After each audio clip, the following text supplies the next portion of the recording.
I'm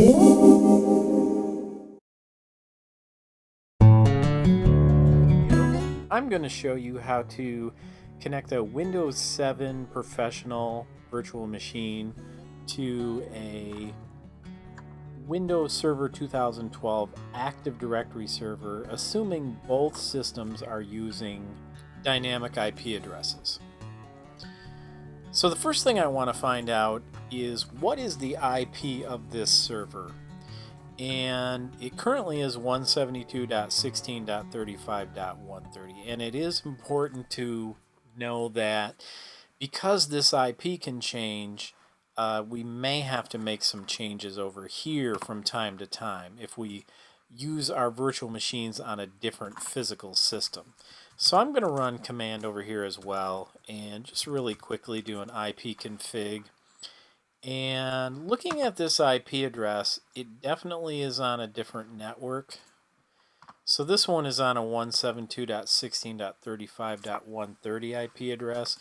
We want this system to be on the same network. So I'm going to go ahead and right click and go into Open Network and Sharing Center, change adapter settings, right click Local Area Connection, and then Properties, and then TCP/IP version 4, and then Properties again.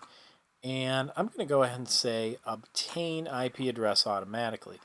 Now here, I'm going to erase the alternate DNS server, and I'm going to change the preferred DNS server, and I'm just hitting backspace to delete the IPs, to the IP address of our main server, 172.16.35.130. 172.16.35.130. And there will be no alternative, and I'll just confirm those IPs again, 172.16.35.130. Okay, so I'll click OK and close, and I'll close this, and I'll clear the screen, and I will reissue the ipfig command and just confirm that the IP address did indeed work. And it's over here asking me now what type of network do I want to be a part of, and technically what we're setting up is a work network. So I'll go ahead and click work. And I do want to go ahead and ping and make sure I can get through to 172.16.35.130, which is my server, and I can. As a note, I believe both of these firewalls are off because we are following the Lab Manual for Security Plus Guide to Network Security Fundamentals by Andrew Hurd and Dean Farwood, 5th edition. However, you do not need the book to go through these tutorials. Okay, so I have all of my Active Directory services set up over here, and I want to join this system to the domain. So I'm going to click the Windows orb. I'm going to right-click Computer and go to Properties. And the first thing I want to check really quickly, if I click Change Settings, I can see that I've already got the name changed. But in this case, we do want to change the workgroup to log into our new domain that we've created over here. So I'm going to click Change, and I'm going to click Domain. Now it wants to know what domain, and I'm going to type in its341.baker. This is the name of the domain that is running on this system, and if we're ever in doubt as to what domain it is, we can get that information here in Server Manager. Okay, so I'm going to go back over here, and I'm going to click OK. And it immediately asked me for the administrative domain administrator account for this server. This popped up right away, which is usually a good indicator that it was able to contact the domain. So I'm going to type in administrator and the password, which is the default password that we're using, capital P at SSW0RD. and I'll click OK.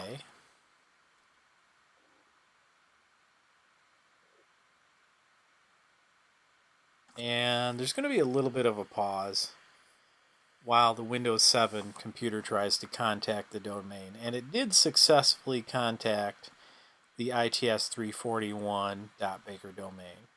So I'm going to head and click OK and OK again. And it warns me that I do need to restart. So I'm going to restart. Now, the important thing to keep in mind is even though I'm joining the domain, it is possible in Windows 7 to log back into the local administrative account if I ever need to do work on the machine in the event that I'm unable to contact the domain controller.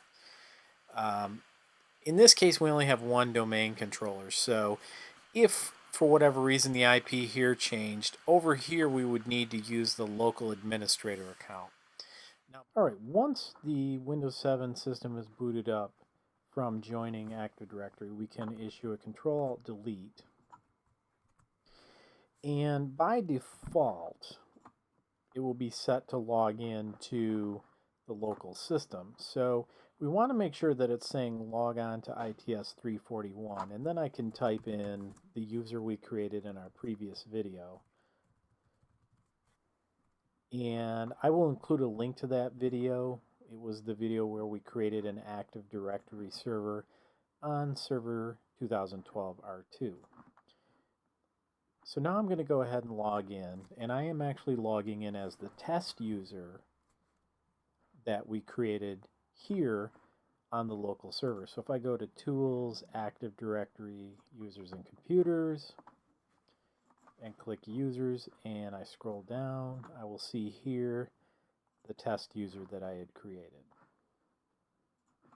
So back on the Windows 7 server, if I log off, and I wanted to log in as the domain administrator, I could go to Switch User, Other User, and if I actually type in administrator, it's actually going to switch me to say log on to 7. So you have to be very careful and be observant to that. Here we will add ITS 341 backslash. And now it's saying we're going to log you on to the ITS 341. And do note that that is a backslash. If you use a forward slash, it will not log in. And I'm going to use the default password. And I know I'm logging into the domain as the domain administrator. So I'll click the arrow. And once again, now I am logged in as the domain administrator. And if I click the Windows orb, I can see that I'm currently logged in as administrator. And you could, if you wanted to, change the desktop background so you know you're logged in as the domain administrator. There's all kinds of different things that you can do. For one, you could do, for example, I guess it doesn't really matter. You could change the image. You could use a solid color. And if I close, I now have a red background that alerts me that I'm actually logged in as the domain administrator. So if I click the Windows orb and I log off, and then I do a Control Alt Delete, and I actually switched user and logged in as just the local administrator, local to this computer, the 7 computer, and type in the password. You'll see when I log in, I do not have the red screen. It would only be the case if I log off, do a Control-Alt-Delete again, switch user, other user, ITS 341, which is the name of our domain, backslash, administrator, and the default password. And again, I've got the red background, so I know I'm actually logged in as the domain administrator. And also we can go to, and I'm on the Windows Server 2012 now in Active Directory users and computers. If I go to computers, I can see that I now have a computer object called 7, which is this system that has now logged in to the server. So this concludes our video on joining a Windows 7 system to a Server 2012 domain. Thank you for watching, and I'll see you on the next video.